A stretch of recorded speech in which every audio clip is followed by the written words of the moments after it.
Welcome back to Dark Corner Studios. My name's Aidan Wolf, and today I've got my daily driver, the NT2A, beside a Neumann TLM103. This one's priced at $399, this one at $1,300. One is entry-level range, and the other is in the mid-range of pricing for condenser microphones. So the question is, can you tell between the two of them? And to add to the fun, let's throw in a Neumann U87ai. Just to make things really unfair. And we're going to try to answer the question, does it matter how much you spend on a microphone? And why? Man, he likes to show off his mics. Ugh. This is Aidan Wolf. Here we have a showdown of condenser microphones, all in their own price range. But as I go in between, you might be hard-pressed to notice a difference. Just so you know, I will reveal which mic is which at the end of the video. Let's see if I can surprise you. If you have a well-trained ear, you may be able to pick up on some of the nuances between the two microphones. But for the most part, they're pretty close. But if they're so close together in sound, what dictates a $1,000 price difference?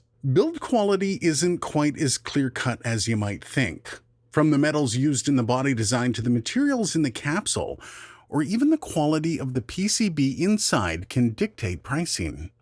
Even the method of building comes into play, as the NT2A is mass-produced while the TLM103 has hand-built parts in it. All this will impact the price of the unit, but how much of that really comes out in performance? Okay, then how about specs? This is one that can tell you a lot about a microphone, and at the same time, well, it can also kind of frustrate you. There's no universal spec sheet for mics, and sometimes companies will release only the specs that make the mic sound good. That said, if you do your homework, you can find most of what you need from reviewers. As for these two mics, you're going to see that they're not that far off each other. Considering the third one as well, all three have a range of 20 Hz to 20 kHz. The max SPL, basically how hard you can drive the mic, is interesting though. 147 dB for the NT2A, 138 dB for the TLM103, and 117 dB for the U87ai. And most telling is the equivalent noise level. The NT2A is 7 dB, the TLM103 is 7 dB, and the U87ai is, 12 dB? Wait a second. How could a wildly expensive mic like the U87ai lose in self-noise? Well, there's a trick to that. The specs can tell you a lot about a mic and also not tell you everything. Sure, self-noise is important, as is the SPL and the sensitivity and the impedance, but it's not everything. The secret lies in the frequency response, and no, I don't mean the graph.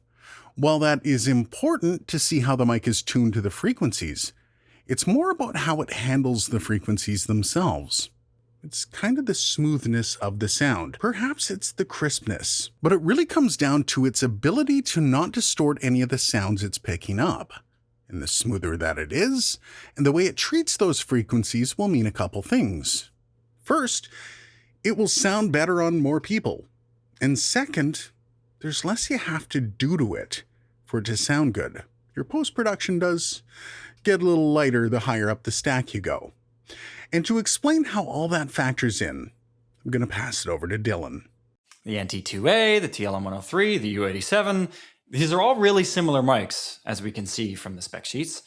And as we can also see from the spec sheets, somewhat ironically, the more expensive of these three actually has a couple of technical drawbacks over its cheaper alternatives. So you're probably thinking, why would I spend twice the amount of a TLM103 to get a U87 when the U87 actually has a worse performing noise floor? Well, when a guitar player is looking to buy a new guitar, do they look at the spec sheet? Sometimes it might be a factor, but more often than not, no. They're going to go to a guitar store, they're going to pick up a guitar, and they're going to play it. And they're going to ask questions like, does this look like an extension of my style? Does this feel like an extension of my arms? Does it sound like an extension of my sound? Same thing with a painter. Painter goes into an art supply store looking to buy a paintbrush. They say, how many bristles are on that paintbrush? How long is each bristle down to the 10th of a millimeter? Not usually. Again, might be factors for some people, but more often than not, they're going to pick up the paintbrush and they're going to say, I think this will give me the stroke that I want. I think this will give me the texture that my art has been missing. And buying a microphone is no different than that. Microphones are the texture tool of the sound world. Microphones are the paintbrushes of artists, engineers, and producers alike. So, how do you decide what microphone, what paintbrush is right for you and what you're doing? There's a lot of videos on the internet, on YouTube, of people trying to sell you on slews of gear, on lists of equipment, trying to say, you need this microphone, this set of speakers, this DAW, this computer, this preamp, this whatever, to get award-winning or like highly popular content. And as far as I'm concerned, every single one of those videos is BS. People don't listen to your podcast or buy your song because you recorded it with a U87.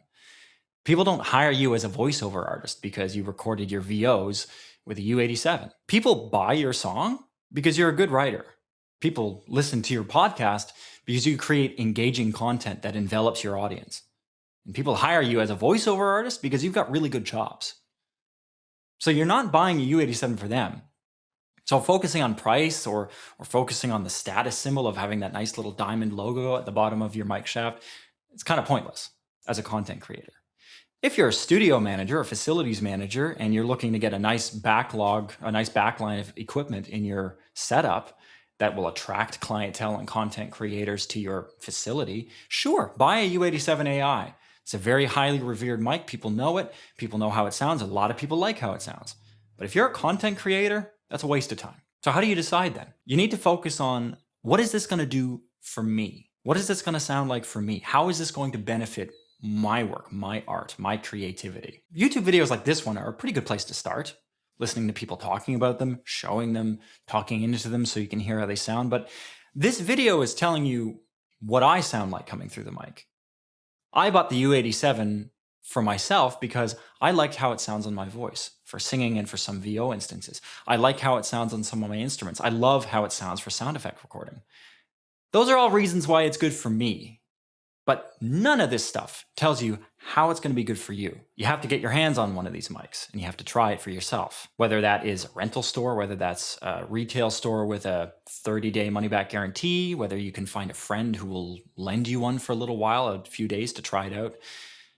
You got to find out some way to do that, because without hearing it in your room, on your voice, for your work, into your ears, you're never really going to know if you can justify a $4,000 or a $1,300 or even a $300 expense. And the higher the price goes, yes, it's true. More expensive mics generally work better on a variety of different sources. But that doesn't always ring true. For example, the Neumann U47 FET is a mic that's double the price of a U87. And I like the U47 FET on a couple things. But it has a very signature sonic tone that doesn't sound good also on a lot of other things. So don't necessarily go by price and assume that it's going to be perfect. There's lots of people that will record on a Telefunken U47, which is like $12,000, that their voices just don't react well to it. And a spec sheet will not tell you any of this stuff. A spec sheet will not tell you how that microphone is going to work, what kind of texture that's going to bring to what you're doing. There's way too many variables to get into as to whether or not that's something that you can benefit from. So the key to picking a microphone, the key to picking a paintbrush, is get it and paint with it. Spec sheets will not tell you how good something will sound to your ears. So that's pretty much it. Remember, one thing when buying a microphone, there is a diminishing rate of return with the more you spend. Yes, you can get away with a lot using a microphone that's under $500. And for the most part, you won't even notice. Though there will always be a reason to spend more, especially as you get further into your studio build. Should have never tried out the C414. Basically ruined me. By the way, did you figure out which is which? Well, mic A is the TLM103, and mic B is the NT2A. Let me know down in the video description. Did you get it? And be honest. Thanks for watching. If you like this video, crush that like button. Crush it! If you really liked it, perhaps consider that other button and come along for the ride. Cheers, and I'll see you in the next video.